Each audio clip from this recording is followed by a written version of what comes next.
ढीला हो। दंभिकासुर गुफा से बाहर आकर दहाड़ने लगा। अब कौन मूर्ख मेरे हाथों से मरने आया है। उसकी दहाड़ इतनी शक्तिशाली थी कि पूरा जंगल थर्रा उठा। महेंद्र ने भी जब दैत्य के विकराल रूप को देखा तो क्षण भर के लिए तो वो भी ठिठका, पर फिर गुस्से से गर्जना करते हुए बोला, तो तू है वो दुष्ट राक्षस जिसने मेरे भ्राता की धर्मपत्नी का हरण किया और मेरे अनुज को पत्थर का बना दिया। दुष्ट दानव, आज तेरा अंत निश्चित है। पूछ फरेबी राक्षस, कौन से हैं तेरे वो 7 सवाल, मैं भी तो जानूं। दंभिकासुर घिनौनी हंसी हंसते हुए बोला, ओह, तो तू उस निकम्मे कीड़े का भाई है जो मेरे शाप की भेंट चढ़ गया। लगता है तेरा भी जीने से मन भर गया, जो तू सब जानते हुए भी यहाँ आया। महेंद्र क्रोध से दांत पीसते हुए बोला, घिनौने राक्षस, बातों में वक्त जाया मत कर। मैं तेरी बातों में आने वाला नहीं हूँ। जल्दी से पूछ तेरे वो सवाल, नहीं तो मैं तुझे इसी क्षण यमलोक पहुंचा दूंगा। ये सुन दंभिकासुर घिनौनी हंसी हंसकर नृत्य करते हुए बोला, सुन मूर्ख, मैंने तेरे भाई की पत्नी के साथ खूब विहार किया और जब मेरी इच्छा पूर्ण हुई तो उसके मांसल शरीर को कच्चा ही भक्षण कर लिया। क्या स्वादिष्ट मांस था उसका। अब तेरी बारी है,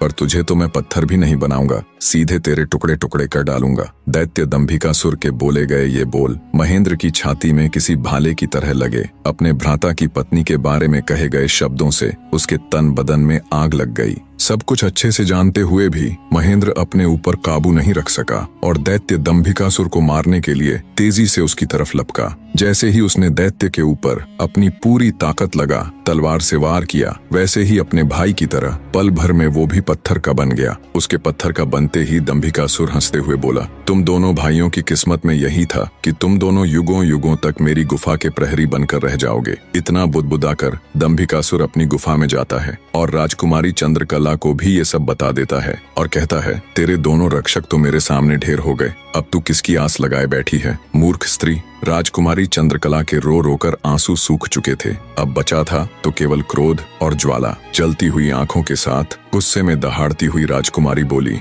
दुष्ट राक्षस, तू क्यों इतना खुश हो रहा है। मुझे तेरा अंत साफ नजर आ रहा है, देख मेरी आंखों में। राजकुमारी चंद्रकला के तेवर देख और उसकी बात सुन दंभिकासुर विचलित सा हो जाता है और बिना कुछ कहे ही वहां से चला जाता है। उधर लखन महेंद्र के घर में तो लखन के न आने से पहले ही मातम पसरा हुआ था। ऊपर से अब महेंद्र भी वापस नहीं लौटा तो उसकी पत्नी और माँ का बुरा हाल था। अंततः महेंद्र की पत्नी अपनी सासू माँ से कहती है, माँ जी, आखिर कब तक हम ऐसे ही रोते बिलखते उनका इंतजार करते रहेंगे। बहू की बात सुन बुढ़िया माँ बोल पड़ी, तो और बेटी हम कर भी क्या सकते हैं इसके सिवाय। महेंद्र की पत्नी बोली, हम अपने राजा के पास जाकर उनको ये सब बताएंगे, वो अवश्य हमारी मदद करेंगे। बहू की बात बूढ़ी माँ को उचित लगी। दोनों तुरंत राजा विक्रमादित्य के पास चल पड़ती हैं। कहानी का अगला अध्याय भी बहुत जल्द